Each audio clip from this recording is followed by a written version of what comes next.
the country of drinking people. After the Red Revolution, alcoholism was officially considered a social evil left to the working class from the old capitalist system. In the first years of Soviet rule, the party dealt with alcoholism in their ranks with very strict measures. Party members caught drunk were subject to arrest, and in extreme cases, even to the death penalty. Gradually, the authorities began to realize that it was futile to fight alcoholism with radical prohibitions. In the second half of the 1930s, cafes and taverns began to open, where beer, wine, and even vodka were served. During the Second World War, vodka was included in the soldiers' diet. Each soldier was supposed to receive the combative 100 grams. It didn't always happen, of course, due to the lack of resources. From May 15 to November 21, 1942, 200 grams of vodka were poured for particularly distinguished soldiers on the front line. Others received their 100 grams only on holidays. In the 1970s and 80s, alcohol consumption reached its highest levels. The USSR became a country of domestic alcoholics. Statistical data from that time is shocking. If back in the 1960s, an ordinary Soviet citizen drank an average of 4.6 liters of pure alcohol a year, by the so-called stagnant period of 1970s, this figure increased almost 2 times, to 8.45 liters. By the early 1980s, it was already 10.6 liters of pure alcohol per person. Basically, in the early 1980s, the Soviet citizen drank 53 bottles of vodka or 118 bottles of wine a year. This was the official figure for the population average.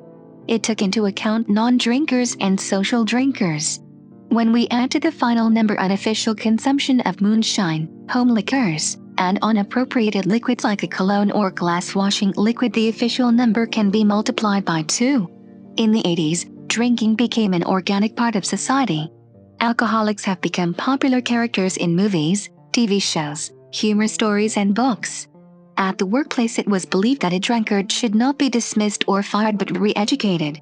For that were used various friendly public courts, systems of reprimands, fines and warnings, etc. Drunks got drunk and lay down right in parks, bus stops, and other public places. Lying drunks did not confuse, frighten, or surprise anyone. They were an integral part of the surrounding landscape. At that time, the USSR was not the leader in terms of alcohol consumption per capita. In France, for example, people consumed twice as more. But at the same time, the French were drinking significantly less strong alcohol. The essence of this problem was also understood by the Soviet leaders. In the early 1980s, a special commission was established to combat alcoholism. It was decided to encourage the transition from vodka to lighter alcoholic beverages. Since beer in the USSR was considered almost a non-alcoholic drink, it could be freely purchased even in times of prohibition. At that time appeared many recipes for beer cocktails. They were specially designed to increase the strength of low-alcohol drinks such as beer. Starting from the relatively harmless Ush, a half-liter mug of beer with the addition of 50 to 150 grams of vodka, and ending with the insane, psychedelic Tripshika, a mug of beer 3 times sprayed by diclothos, a local insect control spray with phosphate chemical composition. In May 1985, the last and largest Soviet anti-alcohol campaign began. It ended with heavy economic losses and, according to some historians, served as one of the main reasons Soviet Union collapsed in 1991. As a result of that campaign, prices for alcoholic beverages increased by 45%, and hundreds of vineyards were cut down. A huge number of shops that sold liquor and vodka were closed. Stores that remained could sell alcohol only within the strictly established time. From 2 to 7 p.m., massive queues began to appear beside alcohol stores. They were almost always accompanied by a stampede due to the restriction to sell a limited amount of alcohol to one person. Usually, when the next suffering drunk received his turn, his drinking buddy, who allegedly stood beside him, quickly squeezed through the queue so they can buy twice as much alcohol.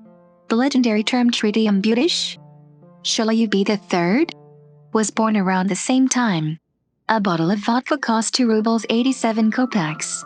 Usually a company of 3 men would throw a ruble each, buy a bottle of vodka and small cheese snack for a change of 13 kopecks. then steal a glass from a nearest soda machine and begin drinking. The anti-alcohol campaign has created a powerful rise in the shadow economy. Moonshine has reached unprecedented proportions. The key ingredient of its production, sugar, has almost disappeared from stores. According to an average estimate, 140 to 150 million deciliters of moonshine were produced during that period. The state treasury missed out on huge budget sums, with no way to make up for it. Alcohol became the most universal currency commonly used as a bribe or a gift of gratitude for a service rendered. Most citizens perceived alcohol restrictions as an absurd initiative of the government, directed against the common people. Since for the party elite, alcohol remained available, but ordinary consumers had to get it by liters. Speaking of reasons for widespread drunkenness in the Soviet Union, mostly it was due to boredom and the lack of any meaning in life. There were virtually no social elevators, and opportunities were very limited. For most workers, the most achievable limit was the chance to become a head of production with a salary of 200 rubles. There was no opportunity to go abroad. There was no opportunity to create a business, no opportunity to express yourself or influence what was happening in your country. You had to live the life that the state intended for you. In the end, the Soviet system itself, with all its oppressions and restrictions, was giving birth to alcoholism.